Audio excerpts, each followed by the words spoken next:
Outro dia eu tava falando com amigos sobre os tais dos empregos mamata, né? Que lá na gringa eles chamam de bullshit jobs. Então, cara, são geralmente algumas vagas de emprego, muitas vezes em grandes grupos farmacêuticos, empresas de bens de consumo, essas empresas que têm muitas décadas de vida, geram lucro há muito tempo, né? Tem um fluxo de caixa positivo, o tipo de empresa que o Warren Buffett investiria. Trouxe até um exemplo aqui que eu achei no Twitter, né? O cara What is Reed falou: hoje eu aprendi que a Coca-Cola tem um executivo cuja única função é cuidar do relacionamento deles com o McDonald's, né? Então esse cara aqui, Roberto Mercadi, presidente da The McDonald's Division. Então, pô, parece um cargo super importante e tal, né? Obviamente é um cargo super importante. O Brooklyn Heterodox Society aqui até falou que o McDonald's é estimado em ser 25% das vendas da Coca-Cola, né? Então esse cara, ele tá rodando um business de 10 bilhões de dólares. Mas aí o Jeff Bird falou aqui, pô, o que ele faz, né?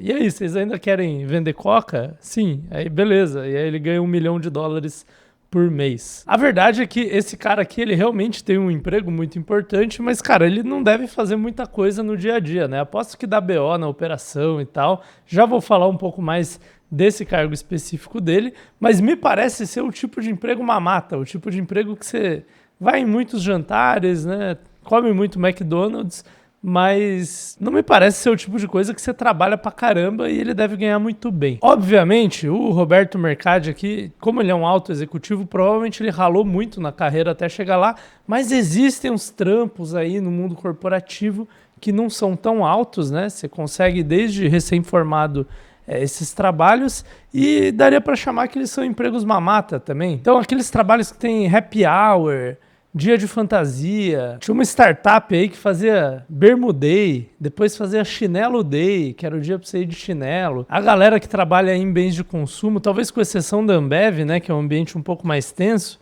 mas a galera que trabalha no marketing vai fazer workshops, vai fazer retiros de team building, essas coisas aí que você olha e fala, cara, não sei se serve pra muita coisa isso. Quanto será que eles estão produzindo de verdade, né? A impressão que dá é que sempre tem muito mais gente do que precisa, né? A galera faz muita reunião e produz muito pouco. E aí tem um livro que um cara escreveu lá fora chamado Bullshit Jobs, né? Tentando explicar esse fenômeno. E, segundo o autor, isso é causado pelo feudalismo gerencial. E a ideia dele no feudalismo gerencial é que os chefes, eles precisam de subordinados para se sentirem importantes, para manter a estrutura de status e poder ali dentro da organização. É uma visão bem marxista do assunto, né? Não necessariamente comunismo, mas marxista, de materialismo histórico e tal, até porque o autor, ele é um autor marxista, né? Só que o problema que eu vejo na tese dele, eu tenho uma outra tese sobre esses empregos mamata, sobre esses bullshit jobs, o problema que eu vejo na tese dele é que ele descreve 5 tipos de trabalho que seriam os tais dos bullshit jobs aí. Só que o problema é que eu, que já trabalhei em grandes empresas, já fiz consultoria em grandes empresas e tal, eu vejo claramente que esses empregos são necessários, né? Na tese dele, esses empregos não são necessários, eles só estão lá porque existe uma estrutura de poder dentro das organizações que precisam de pessoas ali para justificar aquele poder e etc. Só que eles são necessários, né? Então deixa eu até dar uma passada nesses tipos de emprego, que eu achei essa imagem aqui que descreve, para mostrar para você por que eu acho que eles realmente são necessários. Para mim não são bullshit jobs e muito menos empregos mamata. Então, o primeiro aqui são os flunkies, né, que a galera traduz como os puxa-sacos, que são recepcionistas, assistentes de executivo, e que ele fala aqui, né, que são papéis, né, tarefas ou empregos que fazem outras pessoas se sentirem mais importantes, né? Aqui ele até fala, tipo, é para os executivos que não precisam dessas pessoas. Só que, cara, vou ser bem honesto com você, vou pegar o exemplo de uma secretária, uma assistente executiva. Até um médico tem isso, sabe? E, pô, não dá pra... Meus pais são médicos, eu conheço um monte de médico, não dá pra dizer que médico tem secretária porque tá praticando feudalismo gerencial e é só para se sentir importante. Ela tem uma função importante. Tudo bem que uma clínica médica circula muito mais gente, tem que marcar o horário dos pacientes, etc., manter a agenda, só que um executivo também precisa disso, né? Talvez ele veja menos pessoas num dia, mas não faz muito sentido um alto executivo gastar o tempo dele para comprar passagem de avião, para marcar reuniões, trocar horário de reunião, etc. Então, eu vejo um papel para isso. Inclusive, eu acho que mais executivos deviam ter assistentes executivos, né, assistentes, secretários, esse tipo de coisa. Eu acho que as empresas até investem pouco nisso, da minha experiência do mundo empresarial. O segundo exemplo que ele dá no livro são os guns, né, que a galera traduz como os capangas. Então, são aqui, né, os lobistas, a galera de PR, né, relações públicas, advogados corporativos, né? Ele fala aqui, ó, são as pessoas que contribuem pouco para a sociedade, mas têm a função de derrotar os competidores. E, porra, só quem nunca trabalhou numa empresa de verdade acha que isso aqui é desnecessário, né? Tipo, é que nem você fala, pô, no futebol você não precisa ter zagueiro ou atacante para marcar o gol, porque se não tiver o jogo, aí você não precisa nem de atacante nem de zagueiro, né? Eles são inúteis. O zagueiro só serve porque o outro está te atacando. Então, não precisamos do zagueiro. Tira o zagueiro dos dois times e todo mundo faz gol. Olha só que maravilha. Obviamente, a premissa do capitalismo é que a competição entre as empresas vai ajudar a ter preços menores, produtos melhores e, cara, você gosta do capitalismo ou não, isso se provou ao longo do tempo. Né? Tem vários problemas do capitalismo aí, mas, em geral, sociedades capitalistas realmente desenvolvem produtos melhores e a um menor custo do que sociedades comunistas, em que você não tem empresas competindo aí e talvez nem esses empregos aqui, né? Obviamente aí você tem outros empregos que são os que fazem o governo te favorecer, né? Mas enfim, não vou entrar nesse mérito. Então, de novo, cara, uma empresa precisa de lobista, dependendo do ramo que você tá, sim. Uma empresa precisa de relações públicas, de pessoas que falam lá com a mídia para tentar melhorar a imagem da empresa. Cara, se não fizesse sentido, as empresas não iam contratar. Uma empresa precisa de advogados. Porra, não vou nem entrar nesse mérito, né? Óbvio que sim. O terceiro tipo aqui, ó, os duct tapers, né? Os remendadores. São funcionários que consertam e gerenciam problemas preveníveis causados por sistemas e processos quebrados, vamos dizer assim. Ou seja, né, um exemplo aqui, uma pessoa que está constantemente arrumando um software que foi mal desenhado por causa de uma decisão de arquitetura errada lá. Um outro exemplo que ele dá no livro também são as pessoas da companhia aérea que estão ali no galpão de malas, né? Para quando você perde a mala, e elas tentam te acalmar, tentam te fazer sentir melhor, te ajudam ali com qualquer problema que você teve com a sua mala. E aí, de novo, cara, quem já trabalhou no mundo real e não só no mundo teórico e fictício sabe, existe valor em ter pessoas que apagam fogo, existe valor em ter pessoas que arrumam problemas pontuais ali, porque o sistema nunca vai ser perfeito, a companhia aérea nunca vai conseguir entregar todas as malas, não existe software que não vai dar bug. Então, tipo assim, é óbvio que é melhor você criar um sistema que não dá problema em primeiro lugar. Agora, falar que essa galera aqui não é útil, porra, pelo amor de Deus, entendeu? A premissa do cara tem que ser, tem que construir um sistema que não dá problema em primeiro lugar, e aí essas pessoas deixam de ser úteis. Cara, boa sorte com isso, entendeu? Quarto tipo aqui de bullshit jobs, os box tickers, né? As pessoas contratadas para satisfazer problemas ou questões regulatórias e burocráticas que não adicionam valor. Por exemplo, criar reports, né? Criar relatórios que ninguém lê. Então, cara, trabalho burocrático adiciona valor? Eu também não gosto, tá? Mas é óbvio que numa grande empresa precisa. Inclusive, essa história é dos bastidores, cara. Quando eu trabalhava na McKinsey lá, um projeto de consultoria, geralmente, né, a gente fazia o projeto e apresentava tudo em PowerPoint. Um PowerPoint bem detalhado, tá? E o próprio PowerPoint era o documento que você entregava para o cliente. A galera fala, ninguém lê esses relatórios, tal. Beleza. Acho que a grande maioria das empresas ninguém lê mesmo, mas não importa porque a mudança é feita ao longo do projeto, né? Na hora que você entrega o relatório, as coisas já foram implementadas, pelo menos em boa parte ali, e as reuniões para convencer as pessoas de que certas coisas têm que ser feitas já foram feitas também. De qualquer forma, quando se vendia um projeto pro governo, você sempre colocava uma pessoa a mais no projeto e cobrava por isso. Por quê? Porque o governo não aceitava o PowerPoint. Para o governo tinha que ter também um relatório escrito de não sei quantas páginas lá, e aí você tinha que pôr uma pessoa a mais lá, geralmente um analista recém-formado a mais, que ele ia pegar tudo que foi falado e tudo que foi escrito no PowerPoint fazendo um documento de Word. Então esse é o exemplo aqui de uma função box seeker, né? Um apontador de protocolo, na tradução do livro. Cara, você só tá lá para satisfazer uma coisa que a burocracia pede. Nesse caso, quando você vende para o governo pede isso. Tem empresa grande que pede certas coisas burocráticas também, contratos, compliance, esse tipo de coisa, né? Tudo bem documentadinho. Agora, você vai falar que isso não tem valor, cara? Pô, para consultoria lá, você punha alguém a mais no projeto. Essa pessoa, ela não gostava geralmente do trabalho dela, que ficar escrevendo Word para o governo, para ninguém ler, realmente ninguém gostava de fazer isso. Mas tinha que ser feito, senão você não fazia o projeto, entendeu? E às vezes o projeto adicionava muito valor para alguma coisa que o governo precisava. Então, cara, se tem que ser feito, entendeu? Vai dizer que é um trabalho desnecessário? Não sei. E o último aqui é o Taskmasters, né? Que na tradução do livro chama de papeleiros, que são os gerentões, tá? Lá fora eles chamam de middle managers, né? Os gerentes médios, que eles supervisionam outros funcionários e tal. E aqui tá falando que eles criam trabalho extra para justificar a posição deles. Cara, tem muito gerentão que realmente faz isso mesmo.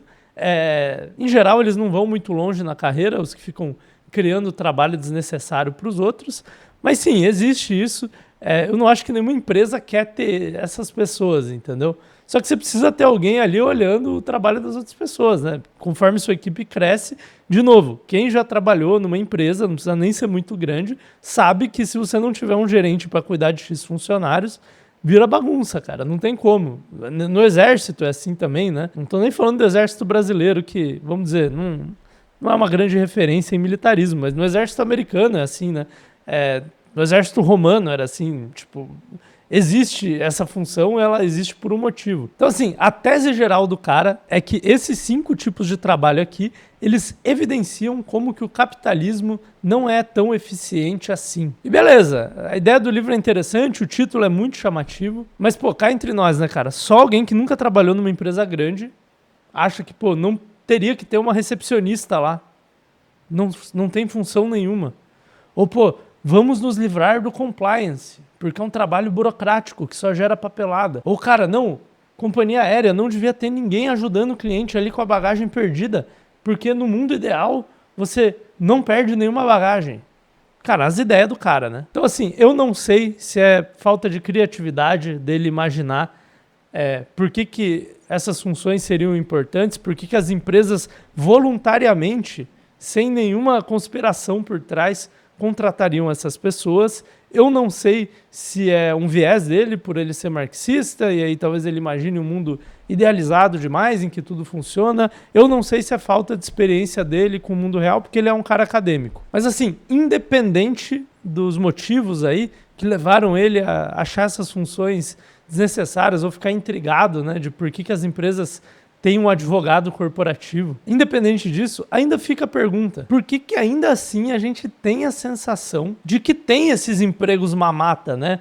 Por que tem tanto emprego aí que a galera faz workshop de 5 dias, não decide nada, depois vai para outro projeto? Cara, você já trabalhou no mundo corporativo, você já viu isso, eu já vi muito disso, e eu trago aqui uma grande tese que eu desenvolvi. Até onde eu sei, fui eu que desenvolvi, né? Talvez alguém pensou nisso antes, mas minha tese é a seguinte: empresas grandes e lucrativas que têm produtos perenes, elas podem e devem sacrificar eficiência por estabilidade. Então deixa eu exemplificar aqui para você. Imagina que você é a Coca-Cola, tá? E você tem uma parceria com o McDonald's. Essa parceria vem desde 1955, que dá 70 anos, e o McDonald's vende 70 milhões de refeições por dia. Quase todas elas com produtos da Coca-Cola. Até porque é uma relação de exclusividade, né? Cara, a única coisa que você precisa fazer para manter essa relação por mais 50, por mais 100 anos é não cagar. Pelos próximos 50, 100 anos, ninguém vai deixar... Bom, algumas pessoas vão, mas boa parte das pessoas não vão deixar de tomar um refrigerante enquanto elas comem hambúrguer. E as pessoas também não vão parar de comer hambúrguer. Esses são os tipos de negócio que o Warren Buffett investe, entendeu? Hambúrguer, Coca-Cola, refrigerante. Coisas que as pessoas sempre fizeram, sempre vão fazer. Empresas sólidas, estáveis. E você tem essa parceria há muito tempo, brother. Você não pode deixar que ela deixe de existir, porque vale muito dinheiro, né? Vale bilhões de dólares todos os anos. Aí você tem duas opções, tá? Opção 1. Você cria um time super eficiente, de umas 80 pessoas mais ou menos, para cuidar dessa relação entre a Coca-Cola e o McDonald's, tá? É um time eficiente, é o menor time que você precisa para cuidar dessa relação. Se der um BO nas máquinas do Paquistão, eles pegam um avião, vão para lá, resolvem. E, obviamente, por ser um time eficiente, essa galera vai ser, de certa forma, sobrecarregada, né? Essa galera vai trabalhar bastante. Opção 2. Você cria um time com folga. Em vez de 80 pessoas sobrecarregadas, trabalhando bastante, você faz um time ali de umas 200 pessoas e aí a galera fica ali, né? Tá mais tranquila. Vamos pensar nas consequências dessas opções.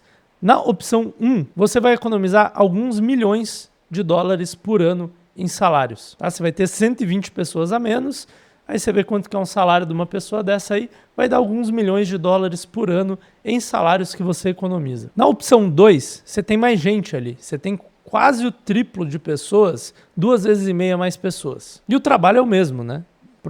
Provavelmente boa parte dos dias nem tem muito trabalho assim. Aí você vai ter uma galera indo de dia da peruca no escritório, você vai ter uma galera que fica indo visitar McDonald's, fazendo team building, de repente eles pegam o avião para conhecer a loja chave do McDonald's nos Estados Unidos. Só que sempre que tiver uma crise, cara, quebrou a linha de suprimentos do McDonald's na Mongólia. Você tem uma galera meio que sobrando para mandar para lá, tranquilo, sem sobrecarregar mais ninguém. Além disso, vamos dizer que alguém importante nesse time pediu demissão. Beleza? Agora você tem alguém com 5 anos de casa para substituir essa pessoa. Você não precisa pegar alguém da rua que não sabe o que é McDonald's, o que é Coca-Cola, para ir cumprir essa função, né?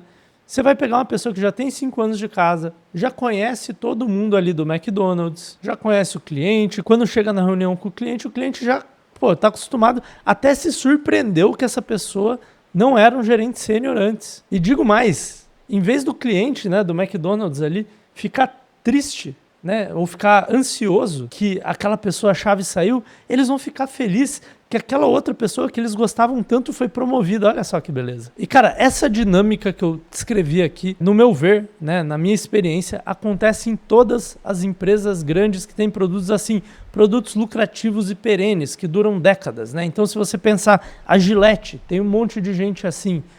A Kit Kat, né, que não é uma empresa, é uma marca, mas eles têm um monte de gente assim. E até nas Big Techs, né, no Facebook, na Meta, no Google, meio que acontece isso também, em alguns departamentos. Então, esses negócios, eles são negócios gigantes que todo mundo conhece e que ninguém quer que o produto mude muito. Quando você vai no McDonald's, você não quer que o Big Mac esteja diferente e você não quer que a Coca que sai da máquina lá esteja diferente também. Quando você usa uma Gillette Mach 3, você quer que ela esteja igual a que você usava há 10 anos atrás.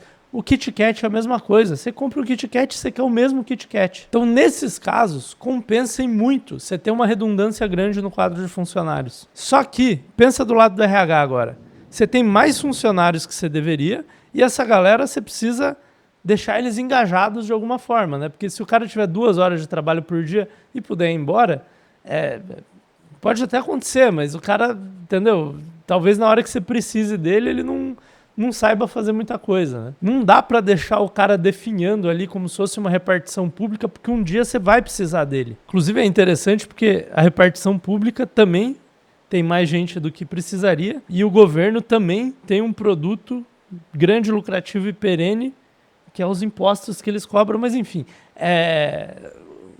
os cargos públicos aí, muitos deles são bullshit jobs também, não todos, né? Mas acontece muito. Mas voltando aqui ao ponto das grandes empresas com produtos lucrativos e perenes, etc.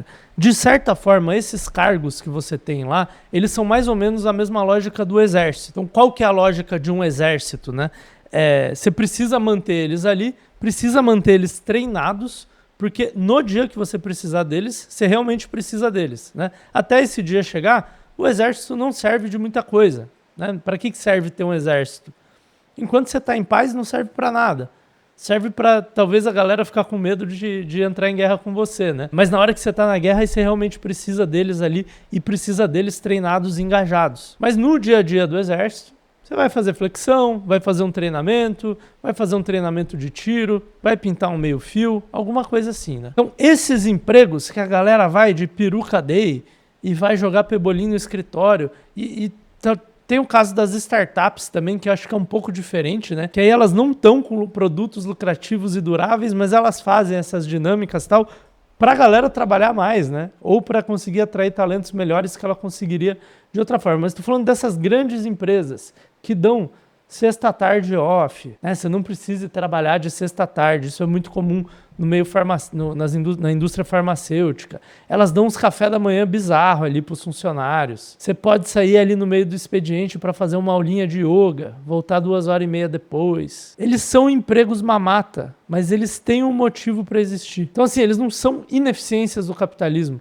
Eles são de fato a forma mais eficiente de você proteger um fluxo de caixa, né, uma vaca leiteira que você demorou décadas para construir e que pode durar por mais décadas, desde que você não cague. E aí, cara, eu acho engraçado, porque de certa forma é bonito chamar de bullshit jobs, fazer uma crítica ao capitalismo, quando você tem mais gente do que precisa para fazer uma determinada função lá, e aí todo mundo pode trabalhar numa boa. E aí também é bonito você chamar de exploração do trabalho, da mais-valia, quando o número de pessoas para fazer a função lá é pequeno e tá todo mundo trabalhando no limite, né? Então, porra, eu acho assim, cara, tem que ter uma honestidade intelectual, né? Você quer que tenha as pessoas trabalhando no limite ali, para elas se sentirem satisfeitas com o trabalho delas, que é importante, ou você quer que tenha mais pessoas trabalhando, mais pessoas do que precisa para fazer a função, e aí todo mundo fica mais relaxado mesmo, né? Tem que escolher senão não faz sentido. Mas para mim o mais interessante é entender por que essas estruturas de trabalho existem. Porque, cara, ninguém é burro, nenhuma empresa é burra. A Coca-Cola não paga milhões de dólares por ano para esse maluco aqui, que provavelmente, cara, ele deve jogar muito golfe com a galera do McDonald's lá, deve almoçar muito, jantar muito, mas não deve fazer muita coisa porque a operação já está muito bem azeitada, né? A operação da Coca com o McDonald's funciona há 70 anos e ninguém quer que mude. Então, assim, deve ter os desafios dele, mas, cara, você vai falar que a Coca-Cola é boba e só está pagando esse cara para manter estruturas de poder? Não são bobo, entendeu? Se estão pagando ele é porque vale a pena. Beleza, agora o que isso tem a ver com você? Vou dar alguns insights do que eu penso sobre esse fenômeno que você pode aplicar na sua vida. Então, em primeiro lugar, se você vai seguir carreira corporativa, se você vai seguir carreira em empresa, você tem que escolher se você quer estar num lugar de alto crescimento ou se você quer um emprego mamata. Num lugar de alto crescimento, você vai ter que trabalhar pra caralho, você vai ter que entregar resultado objetivo, vai ter que entregar número, tá? Num emprego mamata, você vai ficar mais de boa, vai crescer mais devagar e vai ter que fazer mais politicagem também, porque não tem número para entregar, então sobe quem é mais benquisto ali dentro. E, cara, até essa politicagem faz sentido. Por quê? Porque no lugar de alto crescimento, eles valorizam crescimento, número, objetivo. Num lugar em que você está lá para proteger um fluxo de caixa que existe há décadas, por mais décadas por vir, o que eles estão valorizando? É lealdade. Eles querem alguém leal, que não vai para o concorrente, que não vai sair do dia para a noite porque recebeu uma oferta um pouco melhor. Esses trabalhos não são para crescer a empresa. Sempre tem uma meta de crescimento ali, mas geralmente nem é maior que a inflação, né? Então, esses trabalhos, eles são para proteger uma linha de negócio a longo prazo. E para isso eles precisam de lealdade.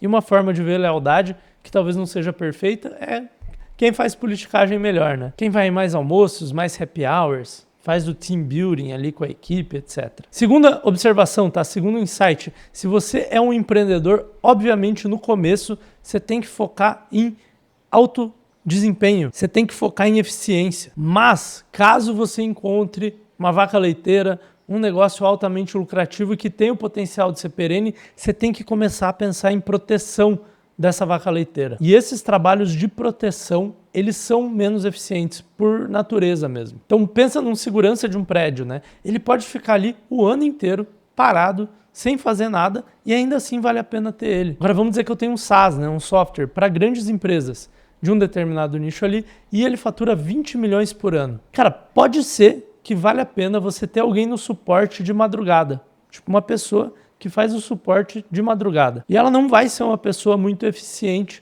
Talvez ela trabalhe um dia por ano, de fato, né? Que deu um pau no sistema e alguém precisa falar com ela de madrugada ali. Só que, pô, vamos supor que nesse dia que o seu sistema caiu, o fato de ter alguém de madrugada fez com que você deixasse de perder 10% dos seus clientes. Essa pessoa trabalhando esse dia no ano, ela valeu para sua empresa, entre aspas, né, 2 milhões por ano de contratos. É muita coisa, entendeu? E aí, outra coisa que você tem que pensar, se você é empreendedor, é certas pessoas da sua empresa, né, depois de um certo nível, puta, e se eu perdesse aquela pessoa? E se eu perdesse aquela pessoa? E se ela saísse amanhã?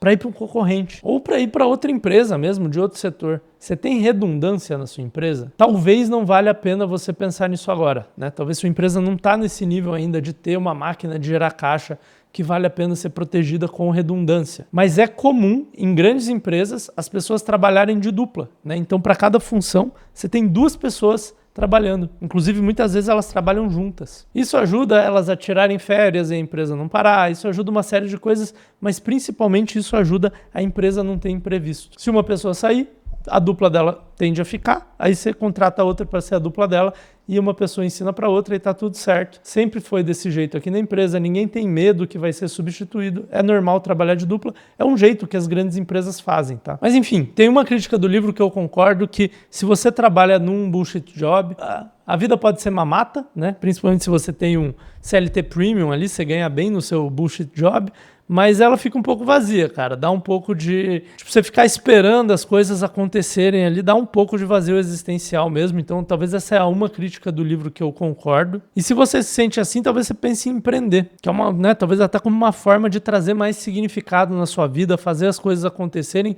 E se esse é o seu caso, eu te convido a ver esse vídeo aqui sobre a teoria dos 6 cartuchos. E por que você deveria empreender agora, ou talvez no máximo ano que vem, e não daqui a 10 anos. Te vejo lá.